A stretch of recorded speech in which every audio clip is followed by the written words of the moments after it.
Hi friends, welcome to my channel. இன்னைக்கு பார்த்தீங்கன்னா chicken mutton இல்லாம அதே சுவையில நான் சைவ கறி தாங்க செய்ய போறோம். டேஸ்ட் ரொம்ப அட்டகாசமா இருக்குங்க. வீடியோவை ஸ்கிப் பண்ணாம பாருங்க ஃப்ரெண்ட்ஸ், அப்பதான் போடுற அளவுகள் எல்லாமே கரெக்டா வரும். இன்னும் நம்ம சேனலை சப்ஸ்கிரைப் பண்ணலன்னா சப்ஸ்கிரைப் பண்ணிக்கோங்க, பெல் பட்டனை பிரஸ் பண்ணிக்கோங்க. அப்பதான் நம்ம போடுற வீடியோ உடனுக்குடனே உங்களை சேரும். வாங்க வீடியோக்குள்ளார போலாம். ஒரு பாத்திரத்துல 150 கிராம் அளவுக்கு கடலை மாவு நல்லா சலிச்சிட்டு சேர்த்துக்கங்க. இதுலயே கொஞ்சமா உப்பு சேர்த்துக்கலாம். உப்பு சேர்த்ததுக்கு அப்புறம் சோம்பு ஒரு அரை ஸ்பூன் அளவுக்கு சேர்த்துக்கலாம். சேர்த்துட்டு 2 ஸ்பூன் அளவுக்கு ஆயில் விட்டுட்டு இதை நல்லா கை வச்சு பசைஞ்சு கொடுங்க. பசைஞ்சு கொடுத்துட்டு ஊத்தி பிணையாம நம்ம கைகளாலே தெளிச்சு விட்டு நம்ம மாவை நல்லா பசைஞ்சுக்கலாங்க. அந்த பக்கோடா பதம் நல்லா சொல்லுவோம் இல்லைங்களா, அந்த அளவுக்கு கொஞ்சம் டைட்டாவே பசைஞ்சுக்குங்க. ஏன்னா அப்பதான் இந்த சைவ கறிக்கு கரெக்டா இருக்கும். இந்த ஷேப்ல நம்ம புடிச்சு எடுத்துக்கலாம். உங்களுக்கு சிக்கன் பீஸ் எந்த ஷேப்ல வருமோ அந்த ஷேப்ல நீங்க புடிச்சு எடுத்துக்கலாம். கொஞ்சமா ஆயில் சேர்த்து அது நல்லா சூடானதுன்னு இதை எண்ணெயில பொரிச்சு எடுத்துக்கலாங்க. அந்த பக்கோடா பதத்துக்கெல்லாம் பொரிக்கும் பாத்தீங்களா, அந்த பதத்துல பொரிச்சு எடுத்துங்க. ரொம்ப மொறுமொறுன்னு இல்லாம ஓரளவுக்கு நம்மளுக்கு வெந்து வந்தாலே போதுங்க. ஆயில் நிறைய வைக்கணுங்கிறது இல்லைங்க, ஏன்னா இதுலயே அடுத்த தாளிப்பு கொடுத்துருவோம். அதனால அளவான ஆயிலா சேர்த்துக்கங்க.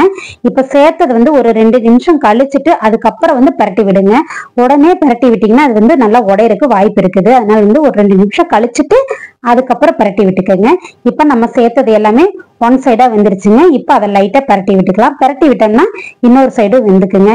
இது நல்லா மொறுன்னு நல்லா கிறிஸ்பியா இருக்குங்க. இது இப்படியே கூட குழந்தைகளுக்கு கொடுக்கலாம்.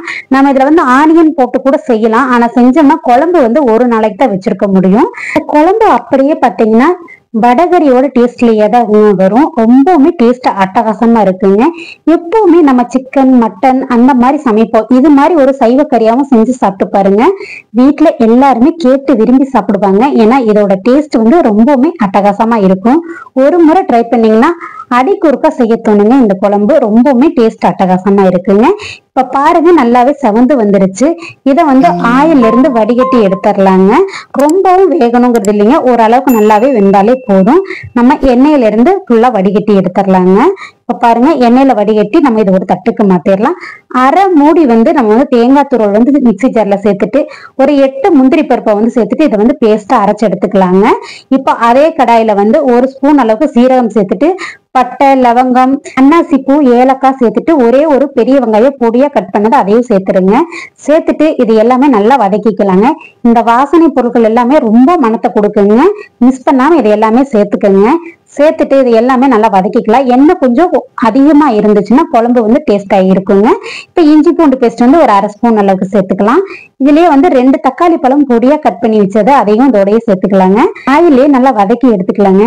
இந்த சைவ கறி நம்ம இட்லி தோசை சப்பாத்தி இதுக்கு எல்லாமே சூப்பரா இருக்குங்க. எப்பவுமே நம்ம குருமா சாம்பார் இந்த மாதிரின்னு வைக்காம இந்த மாதிரி கொஞ்சம் டிஃப்ரெண்டா நீங்க செஞ்சு கொடுங்க. குழந்தைங்க ரொம்பவுமே விரும்பி சாப்பிடுவாங்க.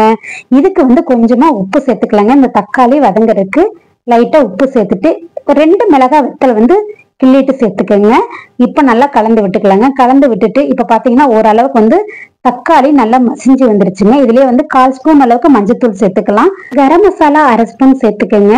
சேர்த்ததுக்கு அப்புறம் மல்லித்தூள் ஒரு 1.5 ஸ்பூன் அளவுக்கு சேர்த்துக்கங்க. வீட்டுல கறி மசாலா தூள் வச்சிருப்போம் இல்லைங்களா, அது 1 ஸ்பூன் அளவுக்கு சேர்த்துக்கலாங்க. சேர்த்துட்டு கொஞ்சம் மிதமான தீ வச்சுட்டு இதை நல்லா கலந்து விட்டுருங்க. கலந்து விட்டுட்டு காரத்துக்கு தனி மிளகாய் தூள் ஒரு 1.5 ஸ்பூன்ல இருந்து ஒரு 2 ஸ்பூன் அளவுக்கு உங்களுக்கு காரம் எவ்வளவு விருப்பமோ அந்த அளவுக்கு சேர்த்துக்கங்க.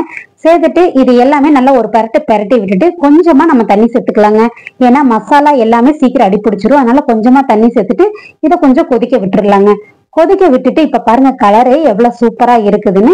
இதுல நம்ம அரைச்சு வச்சிருக்க இல்லைங்களா முந்திரி பருப்பையும் தேங்காயும் போட்டு நல்லா பேஸ்டா அதை இதோட சேர்த்துக்கலாங்க. சேர்த்துட்டு இதையும் நல்லா கலந்து விட்டுறலாம். கலந்து விட்டுட்டு இது நல்லா கொதி வரணுங்க. குழம்பு கொஞ்சம் திக்கா இருந்ததுன்னா சூப்பரா இருக்குங்க இட்லி தோசைக்கு. அதனால முடிஞ்சளவு கொஞ்சம் திக்கா வச்சுக்கோங்க. அப்பதான் அட்டகாசமா இருக்கும். இப்ப பாத்தீங்கன்னா நல்லா கலந்து விட்டாச்சு. கலந்து விட்டுட்டு இது போல நல்லா சலசலன்னு கொதி வர்றப்பதாங்க நம்ம ஏற்கனவே பொரிச்சு வச்சிருக்கோம் பாத்தீங்களா, அதை உள்ள சேர்க்கணுங்க. இப்ப நல்லா கொதி வந்துருச்சுங்க. இப்ப நம்ம பொரிச்சு வச்சிருக்கோம் பாத்தீங்கன்னா அந்த பக்கோடா மாதிரி அதை இதுல சேர்த்துக்கலாங்க. சேர்த்ததுமே கலந்து விட்டுறாதீங்க, உடஞ்சு போயிருங்க. ஒரு 2 நிமிஷம் கழிச்சுட்டு பரட்டி விட்டுக்குங்க. ஏன்னா உடனே கலந்தோம்னா நம்மளுக்கு வந்து சீக்கிரம் வந்து நம்மளுக்கு வந்து கரைஞ்சு போயிருங்க. அதனால ரொம்ப நேரம் வந்து வேக வைக்கணுங்கிறது இல்லைங்க. சேர்த்ததுமே ஏற்கனவே நம்ம வந்து ஆயில்ல பொரிச்சு எடுத்துட்டோம். மசாலாவும் நல்லா குழம்பு வந்து நல்லா கொதிச்சு வந்துருச்சுங்க. இப்ப கொஞ்சமா கறிவேப்பிலை இலையும் மல்லி இலையும் தூவிட்டு நம்ம வந்து ஸ்டவ் ஆஃப் பண்ணிடலாங்க. நல்லா கம்மன்னு மணக்க நம்மளுக்கு வந்து இட்லி தோசைக்கு தொட்டுக்கிற மாதிரி நம்மளுக்கு வந்து சைவ கறி வந்து முழுசா தயாராயிருச்சுங்க. நல்லா மனம் வந்து நல்லா கம நடிக்குதுங்க. இது மாதிரி நம்ம இட்லி தோசை சப்பாத்திக்கு இது போல நீங்க செஞ்சு கொடுத்தீங்கன்னா மறுபடியும் கேட்டு விரும்பி சாப்பிடுவாங்க. ஏன்னா டேஸ்ட் வந்து ரொம்ப அட்டகாசமா இருக்குதுங்க.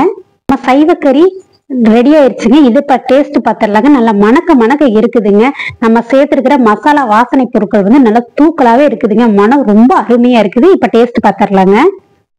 இட்லியை பிச்சு நம்ம வந்து இந்த குழம்புல நல்லா தொட்டுக்கலாங்க. தொட்டுட்டு இந்த சைவ கறி இருக்குது பாத்தீங்களா, இதை வந்து லைட்டா பிச்சுட்டு அப்படியே இட்லி மேல வச்சு சாப்பிட்டு பாருங்க.